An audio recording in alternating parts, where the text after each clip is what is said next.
Next we move on to Paul Moulton from Isle of Man Television. Good afternoon, Paul. Fast am I.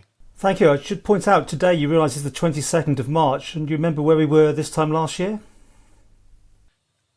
I don't, Paul. You better remind me. It was lockdown day. It's now been a year since you did the first lockdown. I thought it was. I'm remembering another date when we had our first case. So, yeah, they all blur into one. It's 12 months has gone in a flash, hasn't it? Not an enjoyable 12 months for any of us.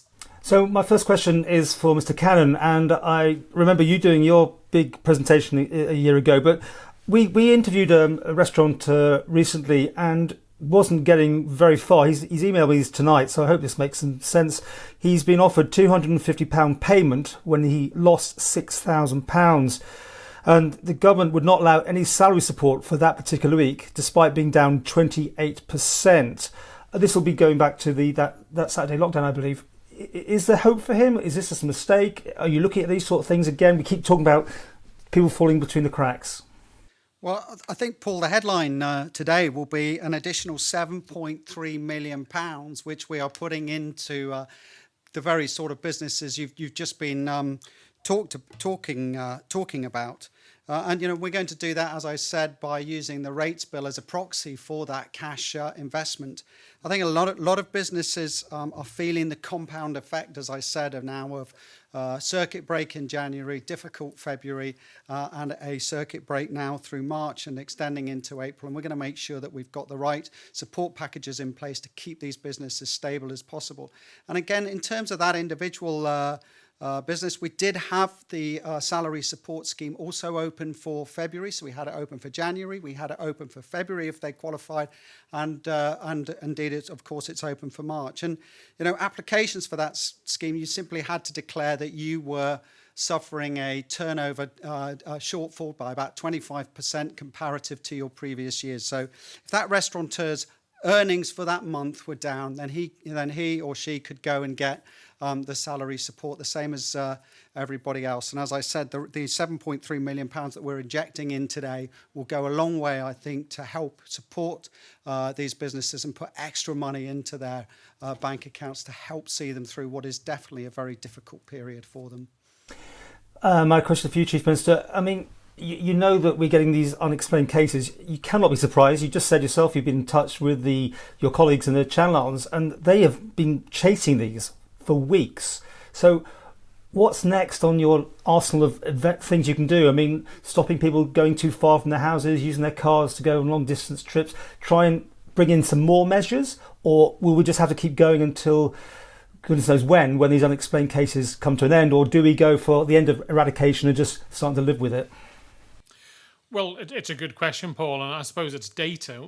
The cases are down to 17 today. The number of unexplained are in the single digits. If we can get it down to zero, we'll come out of this without having to implement any further changes. I seriously and genuinely do not want to bring in any more draconian measures to drive this out of the island, and it really is up to the people of the island to do their utmost to stop it spreading.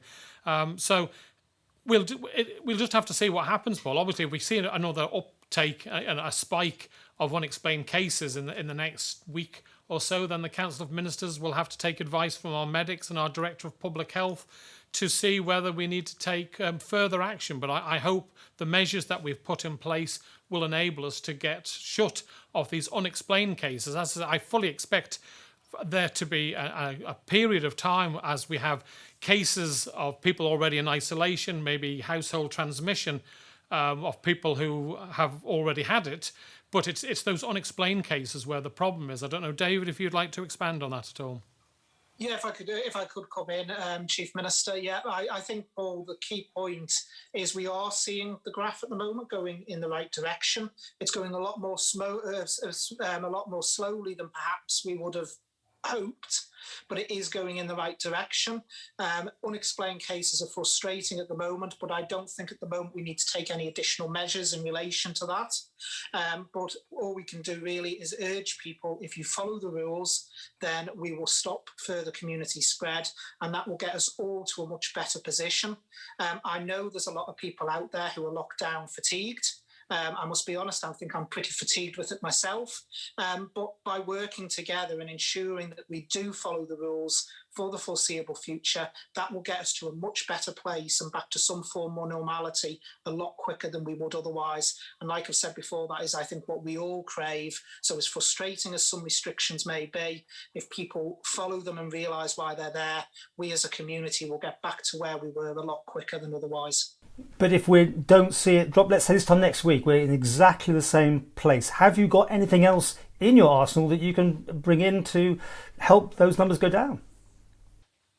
Well, we can tighten up the movement of people, Paul, which we did at the start of the first outbreak. But let's hope we don't get there. The figures are looking promising. They're not going down as quickly as we'd hoped, but they are going down. So we'll cross that bridge when we come to it. But thank you very much, Paul.